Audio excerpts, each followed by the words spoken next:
Hello मेरे प्यारे बच्चों, कैसे हैं आप सब। उम्मीद करता हूं आप लोग बहुत अच्छे होंगे। मैं आपका रजत सर आप सभी का बहुत बहुत स्वागत करता हूं आपके अपने प्यारे से YouTube channel Bihar board arts Vidyakul पर। और जैसा कि आपको पता है कि हमारा इतिहास का एक सफर चल रहा है जिसमें हम लोग पढ़ रहे थे शासक और इतिवृत्त। उसमें हमने सक्सेसफुली 2 पार्ट पढ़ लिए हैं, भाग 1 और भाग 2। अब हम लोग चलेंगे भाग 3 की तरफ और भाग 3 पूरा होते ही हमारा चैप्टर भी पूरा हो जाएगा। और उसके बाद हम लोग सब्जेक्टिव करेंगे, देन ऑब्जेक्टिव करेंगे और फिर अगले चैप्टर की तरफ कूच कर जाएंगे। तो बच्चों, ये सारी जो कहानी है, जो सारी जद्दोजहद है, जो सारी मेहनत है, वो सिर्फ इसी बात को लेकर के है कि हम आपको बेहतर से बेहतर कंटेंट डिलीवर करना चाहते हैं। हम आपको वो कंटेंट देना चाहते हैं जिस कंटेंट की दम पर आप बिहार बोर्ड में टॉपर की रैंक हासिल कर सकते हो, बशर्ते आपको मेहनत करनी होगी। हम अपनी तरफ से मेहनत में कोई कमी नहीं कर रहे हैं। अब आपकी आजमाइश का वक्त है। क्या आप अपने आप को टॉपर बनाने के लिए वो मेहनत कर रहे हो जो मेहनत टॉपर बनने के लिए चाहिए? अपने आप से इस सवाल को जरूर पूछें और उत्तर आपका जो आए उसी पे आप काम करिएगा। निश्चित रूप से अभी तो उत्तर यह नहीं आएगा कि हां हम टॉपर बनने के लिए तैयार हैं, लेकिन हां आप बन सकते हो, इसमें कोई दो राय नहीं है। तो बस आपको उसी गद्दी पे पहुंचाने के लिए, वही टॉपर का ताज आपके सर पे रखने के लिए ये सारी हमारी कहानी, हमारी मेहनत है। तो आज इसी सिलसिले में हम लोग शासक और इतिवृत्त नामक जो चैप्टर शुरू किया था, आज हम लोग उसका भाग 3 पढ़ने चल रहे हैं। क्या पढ़ने चल रहे हैं? भाग 3। तो इसमें हम भाग 3 में क्या देखेंगे? मुगल कालीन प्रशासनिक व्यवस्था कि कैसे प्रशासन चलता था और क्या क्या इसकी विशेषताएं थी। ये सारी बातें आज इसमें थोड़ा सा देखने का प्रयास करेंगे। तो चलिए सबसे पहले हम बात करते हैं इनके प्रशासन की। तो देखो, हम आपको एक मोटी मोटी बात बता दें। एक मोटी मोटी बात यह बताना चाहता हूं कि देखो, मुगल शासन व्यवस्था में राजत्व का सिद्धांत चलता था। क्या चलता था? अगर हम मुगल शासन व्यवस्था की बात करें, ठीक है, तो इसमें क्या चलता था? इसमें चलता था राजत्व का सिद्धांत। क्या चलता था? राजत्व का सिद्धांत। राजत्व का सिद्धांत क्या कहलाता है? राजत्व के सिद्धांत का सिंपल सा मतलब यह है कि जो राजा है वो सर्वोपरि है। क्या है? राजा ही सर्वोपरि है। राजा ही सर्वोपरि है। राजा सर्वोपरि है। और हुमायूं का एक कथन हुआ करता था। हुमायूं कहता था कि जो राजा है वो ईश्वर का प्रतीक है। हुमायूं का कथन क्या है? हुमायूं कहते थे, हुमायूं के अनुसार, कि राजा जो होता है, राजा ईश्वर का प्रतीक है, ईश्वर का प्रतीक है। तो इसका मतलब यह हो गया कि मुगल शासन में जो राजा होता था, जो बादशाह होता था, बहुत महत्वपूर्ण होता था। और मुगल शासन की सारी जो शक्तियां होती थीं राजा के हाथ में होती थीं। राजा को ही अंतिम कार्यकारिणी माना जाता था, राजा को ही अंतिम अध्यक्ष माना जाता था। ठीक है। तो यहां पे अगर हम देखें मुगल शासन की व्यवस्था को, अगर हम देखें तो मुगल शासन की जो व्यवस्था थी, क्या थी? मुगल शासन की केंद्रीय शासन व्यवस्था का निर्माण मुगल साम्राज्य के केंद्रीय स्वरूप के संचालन के लिए किया गया था। मुगल, देखे होता क्या था कि पहले मैं आपको एक चीज बता दूं, ठीक है, ये पूरा है मुगल शासन, ठीक है, ये है पूरा मुगल साम्राज्य, ठीक, ये पूरा मुगल साम्राज्य है, ठीक, ये पूरा साम्राज्य है, ठीक है, ये पूरा का पूरा साम्राज्य है, ठीक। अब इस पूरे साम्राज्य का जो शासन चलाता था वो कौन चलाता था? इस पूरे साम्राज्य का जो शासन चलाता था, ठीक है, पूरे साम्राज्य का जो शासन चलाता था वो बादशाह या राजा चलाता था। कौन? इनको बादशाह कहते थे। और बादशाह किसकी सहायता से? कुछ मंत्री होते थे। कौन? कुछ मंत्री। और इन मंत्रियों को अमीर कहते थे या इनके अलग अलग नाम हुआ करते थे। फिर क्या था कि इस साम्राज्य को कुछ हिस्सों में तोड़ दिया गया था। कितने हिस्सों में तोड़ दिया गया था? ये कितने हो गए? 3, और ये 1 2 3 1 2 3, अब ये कितने हो गए, 1 2 3 4 5 6 7 8, 12 बनाने हैं कुल मिला के। तो इनको कहते थे प्रांत। ये क्या कहलाते थे, प्रांत, यानी ये प्रांत। और प्रांतों को भी अगर तोड़ दिया जाए तो ये कहलाते थे सरकार, और सरकारों को भी तोड़ दिया जाए तो कहलाते थे गांव।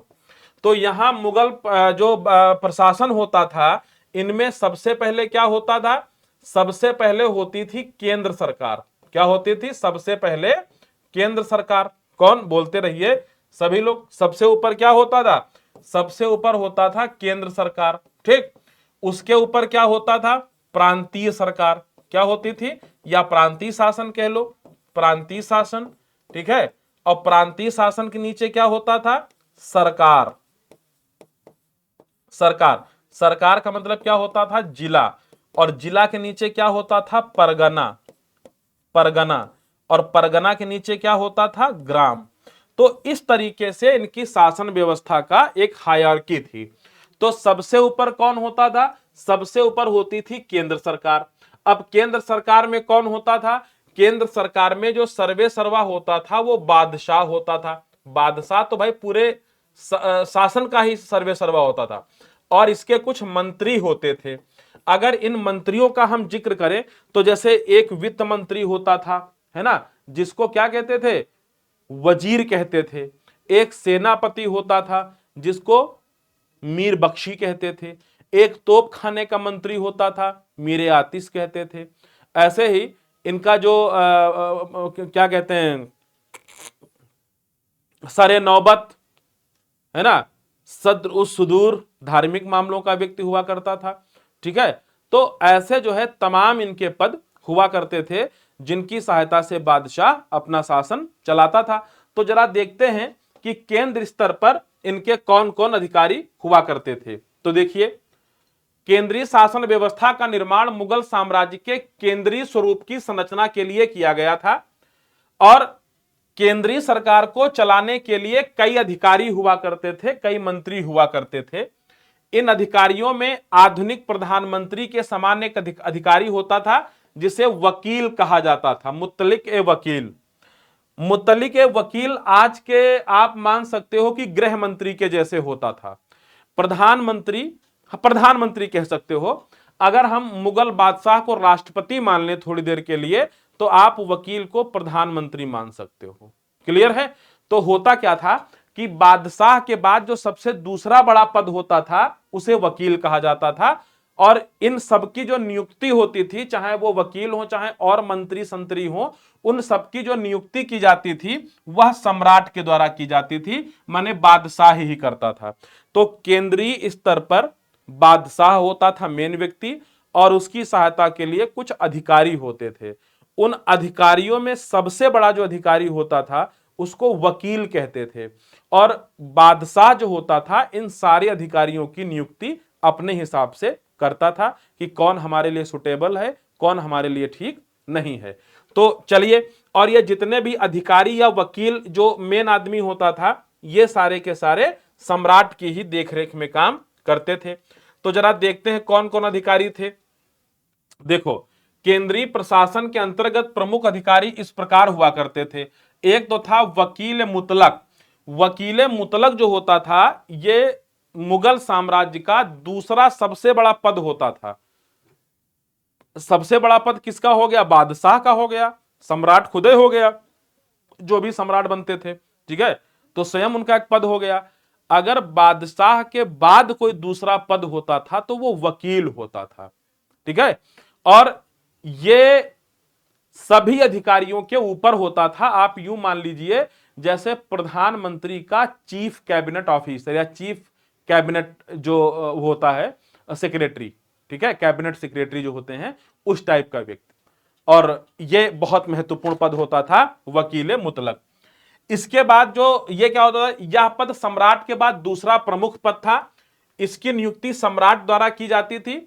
सामान्यतः यह पद वरिष्ठ सामंतों तथा सम्राट के विश्वास पात्रों को प्रदान किया जाता था। तो निश्चित बात है इतना बड़ा पद है, सबको तो नहीं दिया जाएगा, उसी व्यक्ति को दिया जाएगा जो व्यक्ति बादशाह के काफी निकट रहा होगा, ठीक है।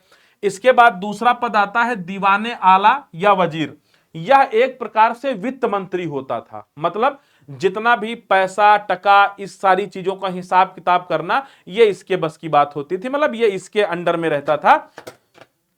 तो ये क्या होता था, यह वित्त विभाग का प्रधान होता था और इसका नियंत्रण राज्य के राजस्व और वित्त पर था। कितना टैक्स आया, कितना टैक्स लगाना है, कैसे क्या होगा, कैसे खर्च करना है, ये सारी बातें वजीर या दीवाने आला इसको कहते थे। वजीर वेतन आदि मामलों के साथ सामानों के भी लेखा जोखा रखता था। सारे वेतन वगैरह इसी के डिपार्टमेंट से जाते थे और कितना सामान आया, कितना सामान बेचा गया, है ना, और महल में कितना खाने के लिए पैसा आया, कितना, मतलब जितना भी पैसे को लेकर के जो कुछ भी रहता था वो मीरे आला या दीवाने आला या वजीर का काम हुआ करता था। अच्छा, एक दो पद जरा और देखते हैं। जैसे एक होते थे मीर बख्शी। मीर बख्शी एक तरीके के सेनापति थे, जैसे हमारे वो नहीं होते हैं जनरल, सेना के जो जनरल होते हैं, अभी बने हैं ना मुकुंद करके कुछ ना, मुकुंद द्विवेदी क्या नाम है उनका। तो इस तरीके से क्या होता है कि ये सेना का मुख्य व्यक्ति होता था, मतलब आप इसको रक्षा मंत्री कह सकते हो, सारी सेनाएं इसके अंडर में होती थी। ठीक है, तो ये सेना विभाग का अध्यक्ष होता था मीर बख्शी। इस पद की महत्ता मुगलों की मनसबदारी प्रथा के कारण और बढ़ गई थी, क्योंकि सभी मनसबदारों के वेतन की देखरेख यही करता था। और होता क्या था कि जो मीर बख्शी होता था, जितने भी मनसबदार होते थे उनका वेतन यही देता था, लेकिन दीवाने आला द्वारा उसी के अनुशंसा पर वेतन का भुगतान किया जाता था।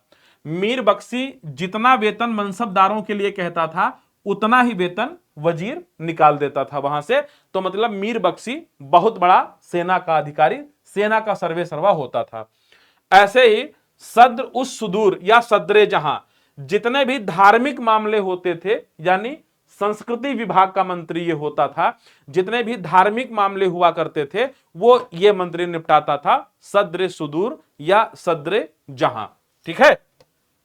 अच्छा, ऐसे ही एक होता था काजी उल कुज्जात, यह जस्टिस होता था, चीफ जस्टिस जैसे आजकल होते हैं ना, तो ये न्याय विभाग का प्रमुख होता था, मतलब मुख्य न्यायाधीश होता था। इस पद पर कई बार सद्र उस सुदूर को भी आसीन कर दिया जाता था, क्योंकि शरीयत पर आधारित कानून की व्याख्या धार्मिक अधिकारी अच्छी तरह कर सकते थे।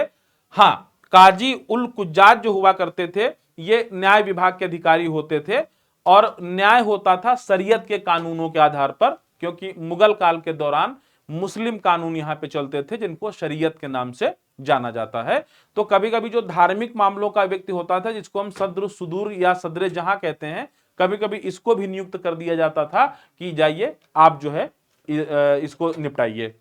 ऐसे ही होता है मीर सामान या खाने सामान। ठीक है, तो जितना भी दरबार में सामान आता था, कितना सामान आया, क्या क्या आया, कैसे आया, उसकी क्या जरूरत है, ये सारा जो देख रेख होती थी, दरबार में जितना भी सामान आता था उन सारी की व्यवस्था मीर सामान या खाने सामान करते थे। ये सामान की सारी देखरेख इनके अंडर में हुआ करती थी। ऐसे ही एक व्यक्ति होता था मीर आतिश। आतिश का मतलब होता है तोप, बारूद, गोला, बंदूक हमारे पास कितना है, यानी युद्ध करने के लिए हमारे पास हथियार कितने हैं, कितने बम हैं, कितने हमारे पास तोप हैं, कितनी बंदूकें हैं, कितनी बर्छियां हैं, कितने धनुष हैं, यानी सेना से संबंधित जितना भी आइटम होता था, हथियार वगैरह, तो गोला बारूद तोप ये सारी चीजें जो हथियार होते थे सैनिकों के, उनसे संबंधित जो सारा लेखा जोखा होता था वो मीर आतिश के पास होता था। तो इस तरीके से हम ये मोटे तौर पर कह सकते हैं कि नंबर एक पे कौन होता था, बादशाह होता था। कौन होता था, बादशाह होता था, बादशाह।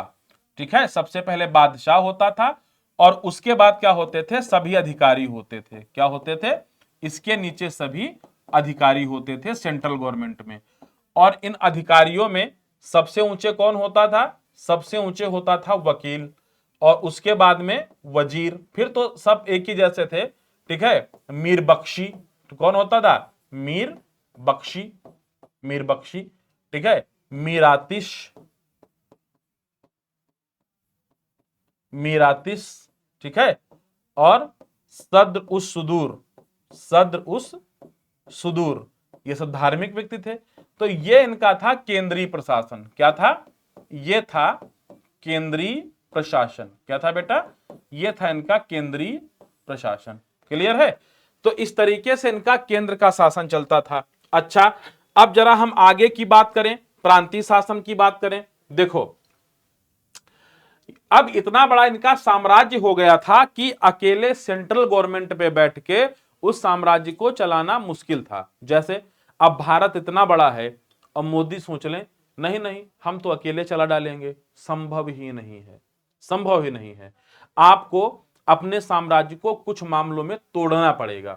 तो अकबर को लगा कि अगर हम बेहतर शासन व्यवस्था चाहते हैं तो हमें थोड़ा सा अपने इलाके को तोड़ना पड़ेगा। तोड़ना मतलब थोड़ा इसके कुछ भाग करने पड़ेंगे और हमें शक्तियों का विकेंद्रीकरण करना पड़ेगा, थोड़ा सा और लोगों की भी नियुक्ति करनी पड़ेगी। इसलिए क्या हुआ, अकबर ने सर्वप्रथम प्रांतीय प्रशासन हेतु तो आधार प्रस्तुत करते हुए 12 सूबों की स्थापना करी। क्या करी? प्रांतों को सूबा कहा जाता था, जैसे उत्तर प्रदेश, बिहार, मध्य प्रदेश, उस समय के सब सूबे हैं।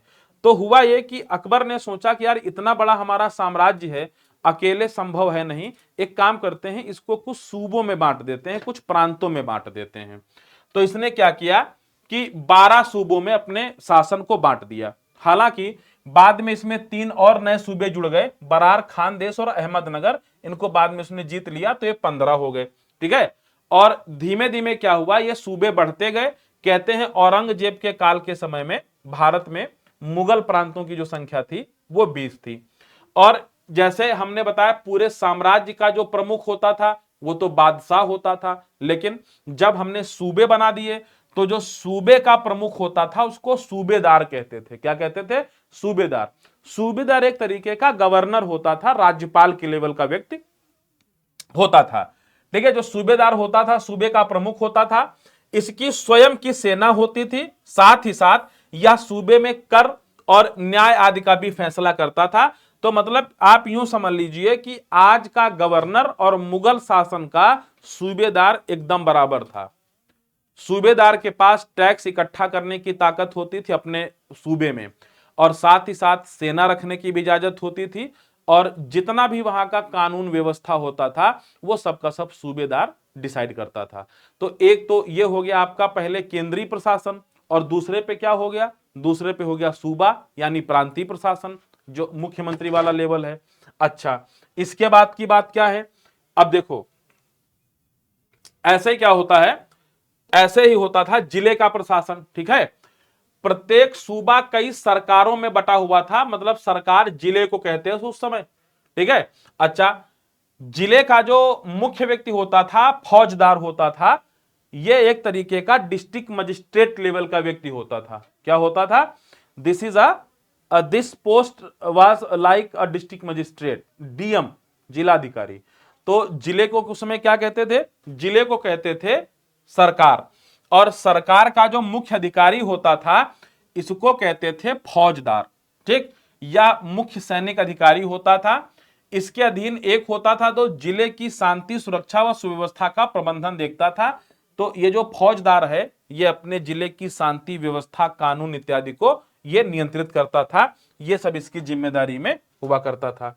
अच्छा, इसी के अंडर में एक अधिकारी आता था अमाल गुजार। ठीक है, जो सूबेदार होता था ये एक अधिकारी को नियुक्त करता था जिसका नाम होता था अमाल गुजार।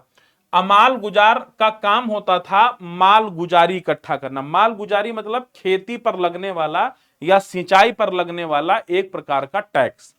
तो अब होता क्या था, फौजदार के पास तो इतना समय होता नहीं होगा कि फौजदार जाकर के जो है इकट्ठा करे सारी चीजें, टैक्स इकट्ठा करे, माल गुजारी इकट्ठा करे। इसलिए फौजदार क्या करता था, वो एक अधिकारी की नियुक्ति करता था जिसको कहते थे अमाल गुजार, और इसको कहता था, ये एक तरीके का तहसीलदार होता था, आप समझ लीजिए ये तहसीलदार के लेवल का व्यक्ति था।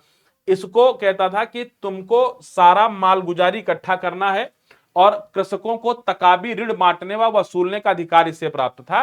तकावी का मतलब क्या होता है, जैसे किसानों के पास मान लेते हैं खेती करने के लिए पैसा नहीं है, उनकी पिछली वाली खेती बहुत बर्बाद हो गई थी, इसलिए बादशाह के खजाने से किसानों को कुछ ऋण दिए जाते थे, कर्ज दिया जाता था, और फिर यह होता था कि आप जब फसल असल हो जाए हमारा वापस कर देना। तो किस किसान को कितना ऋण दिया गया है, उससे कितना वापस लेना है, उससे माल गुजारी कितनी लेनी है, उसकी खेती कैसी हुई है, उससे कितना टैक्स लेना है, ये सारा काम करता था अमाल गुजार। और अमाल गुजार की नियुक्ति करता था फौजदार, ये जिले के अधिकारी होते थे। अच्छा, साथ ही साथ क्या होता था, इसे जिले में आय व्यय की मासिक रिपोर्ट दरबार में भेजनी होती थी, और यही जिले की आय को शाही खजाने में नियमित रूप से भेजता रहता था। तो एक तरीके का कोषाध्यक्ष होता था, जितना भी पैसा आया है जिले में उसका देखरेख, वही तहसीलदार टाइप का आदमी था, सारे पैसे की देखरेख करना, कितना पैसा आया है, कितना हमने दे दिया है किसानों को ऋण के रूप में, उनका लेखा जोखा बनाना, और जो कुछ भी माल गुजारी या कस टैक्स के रूप में इकट्ठा हुआ है उसे दरबार में जमा कर देना। तो ये सारे काम इसके हुआ करते थे अमाल गुजार के। ऐसे ही एक पोस्ट बनाई गई बितिकची। बितिकची जो होता था दरअसल अमाल गुजार का सहायक होता था। भाई अब अमाल गुजार पे जिम्मेदारी है पूरे जिले का टैक्सेशन इकट्ठा करना, पूरे जिले का खेती पाती की देखरेख करना, कहाँ क्या टैक्स मिलेगा, तो काम आसान नहीं था, काम बहुत मुश्किल था। इसलिए यह हुआ कि भाई अमाल गुजार की सहायता के लिए किसी अधिकारी, किसी कोई सहायक की नियुक्ति कर दी जाए, है ना। जैसे डीएम की सहायता के लिए एसडीएम बनाए जाते हैं, तहसीलदार बनाए जाते हैं, और तहसीलदार की सहायता के लिए कानूनगो बनाए जाते हैं, और तमाम जैसे रजिस्ट्रार हो गए, नायब तहसीलदार हो गए, ये सब बनाए जाते हैं। तो इसी तरीके से हुआ कि भाई जो अमाल गुजार है, काम इसका बड़ा है, इसलिए इसकी सहायता के लिए कुछ और अधिकारियों की नियुक्ति कर दी जाए। तो एक अधिकारी बनाया गया बितिकची। यह अमाल गुजार के प्रमुख सहायक होते थे। यह कृषि संबंधी जरूरी कागजात व आंकड़े तैयार करते थे। तो अमाल गुजार इनको काम दे देता था कि देखो खेती कितनी हुई, मतलब मुगल साम्राज्य में जिस भी तुम जिले में हो उस जिले में खेती से संबंधित सारे दस्तावेज तैयार करना ये बितिकची का काम होता था।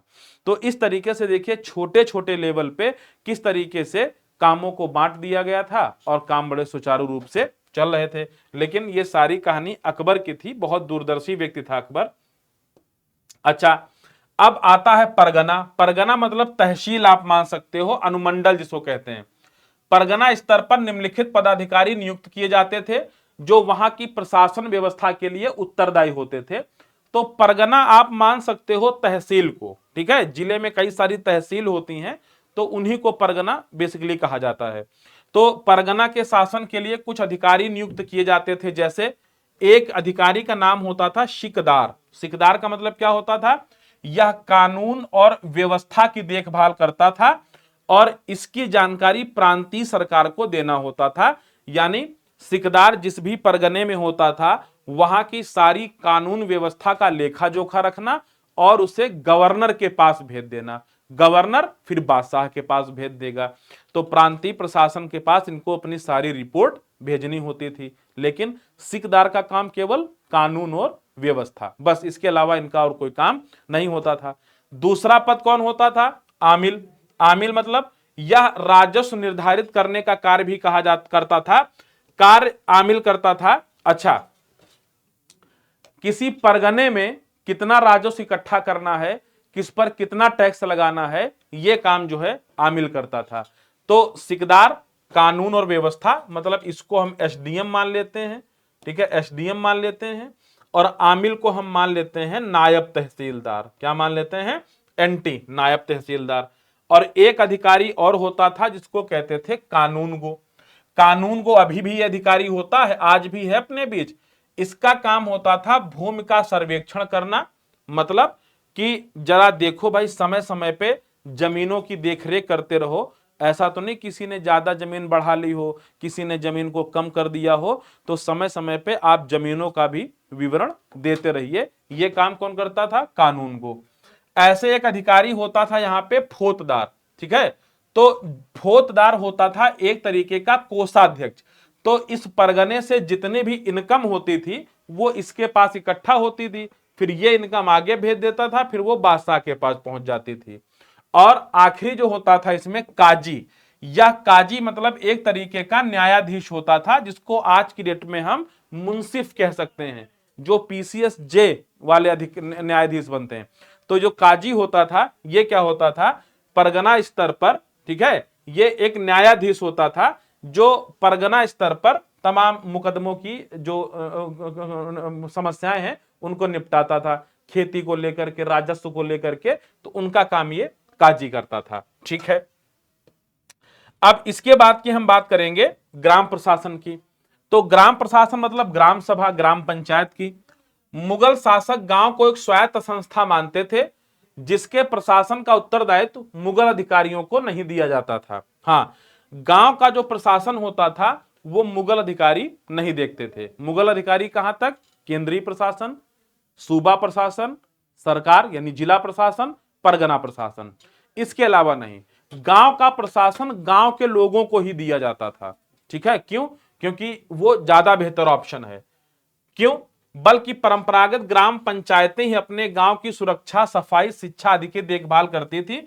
तो अकबर ने साफ साफ कह दिया था कि देखो, गांव का जो मामला है वो गांव के लोगों के ही पास रहे, वो ज्यादा बेहतर चीज है, उसमें हम कोई इंटरफेयर करना नहीं चाहते।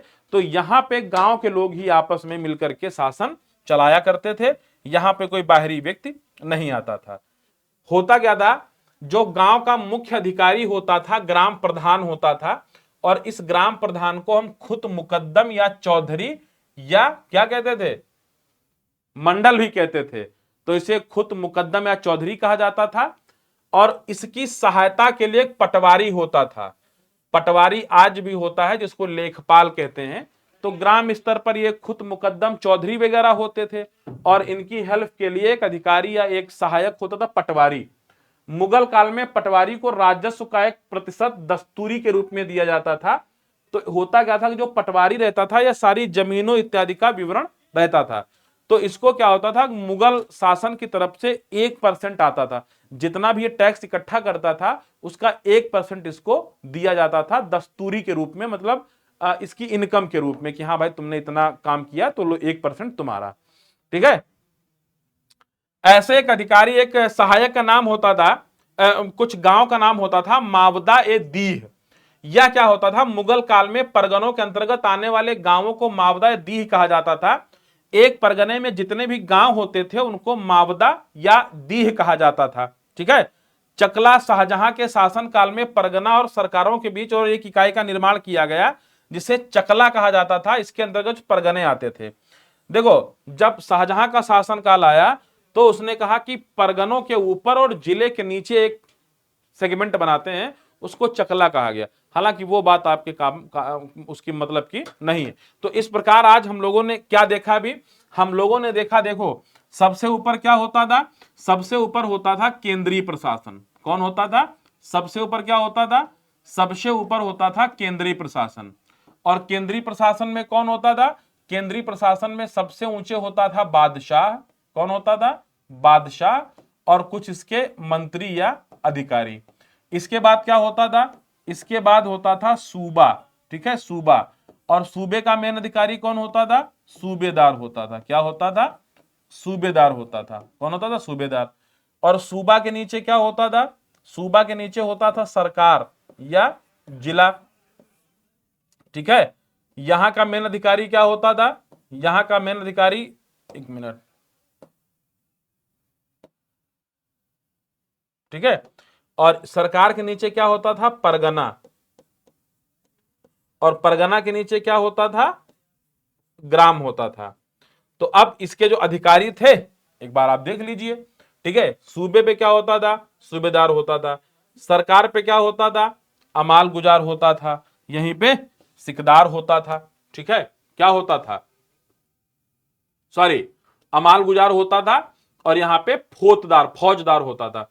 ठीक है, तो ये सारी चीजें क्या होता था, सरकार में एक तो फौजदार होता था, फौजदार, एक होता था अमाल गुजार। ठीक है, परगना में कौन होता था, सिकदार, फौजदार, आमिल। गांव में कौन होता था, मुकद्दम। ये कुछ अधिकारी हैं और इस तरीके से पूरे मुगल साम्राज्य का शासन चलाया जाता था। ठीक है, तो उम्मीद करता हूं कि आप लोगों को ये बहुत अच्छा लगा होगा। तो एक क्वेश्चन भी हम आपके लिए लिख देते हैं होमवर्क के लिए। ठीक है, आपका गृह कार्य लिख देते हैं। ठीक है, आपका होमवर्क। ठीक है, आप होमवर्क करके आइएगा। आपके लिए एक प्रश्न है, प्यारा सा प्रश्न है। तो ये प्रश्न है,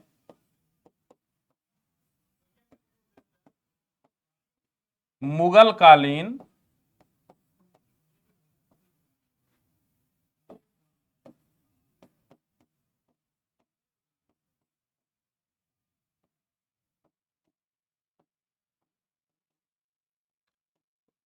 प्रशासनिक व्यवस्था को